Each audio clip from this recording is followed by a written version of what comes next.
बेतिया बिहार बंगाली समिति के राज्य संयोजक डॉक्टर मदन बनिक ने बिहार अल्पसंख्यक आयोग के हालिया गठन में बांग्ला भाषियों को उपाध्यक्ष पद से वंचित किए जाने पर कड़ी आपत्ति जताई है।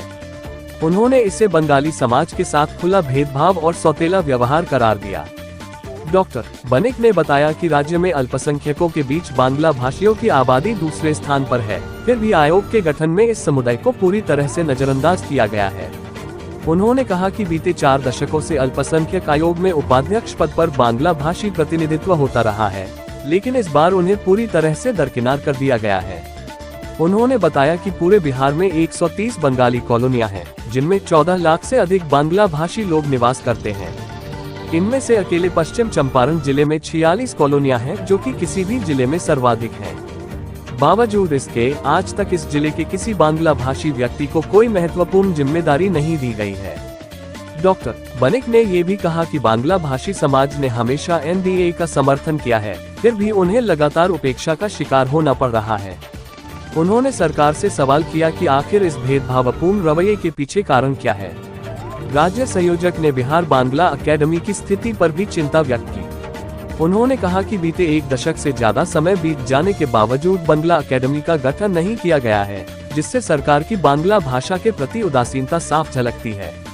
बांग्ला भाषी बच्चों के लिए पाठ्य पुस्तकों का प्रकाशन भी सरकार की ओर से नहीं किया जा रहा है, जिससे नई पीढ़ी अपनी मातृभाषा से दूर होती जा रही है। डॉक्टर बनिक ने चेतावनी देते हुए कहा कि यदि सरकार ने अल्पसंख्यक आयोग में हो रही इस उपेक्षा पर पुनर्विचार नहीं किया, तो पूरे राज्य का बांग्ला भाषी समाज विरोध के लिए बाध्य होगा। उन्होंने स्पष्ट किया कि बंगाली समाज एकजुट है और अपने अधिकारों के लिए संघर्ष करते रहेंगे।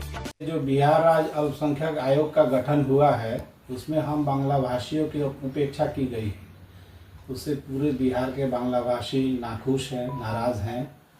बिहार राज्य अल्पसंख्यक आयोग में हमेशा से एक बांग्ला भाषी को उपाध्यक्ष के पद पर मनोनीत करते आया गया, शुरू पहले से ही।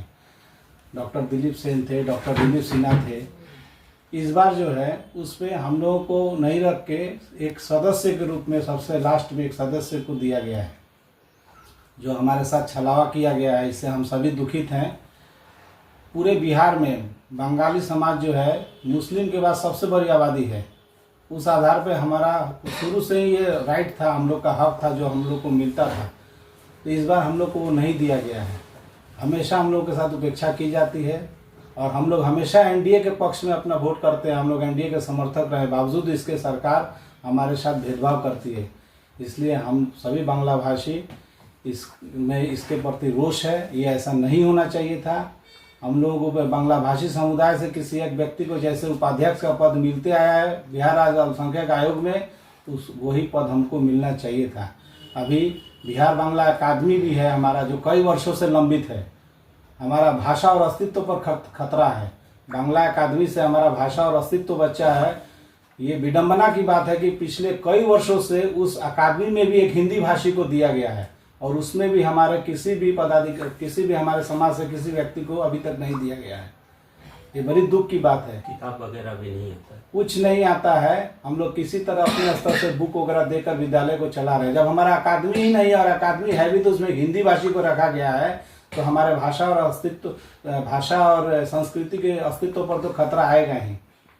इसलिए हम लोग सरकार से मांग कर रहे हैं कि इस पर सरकार ध्यान दे और अविलंब इस पर जो है अपना एक्शन दिखाए, ताकि बांग्ला भाषी समाज जो अभी नाखुश है वो अपने मन में कुछ सरकार के आश्वासन के बाद अपने परिवर्तन ला सके।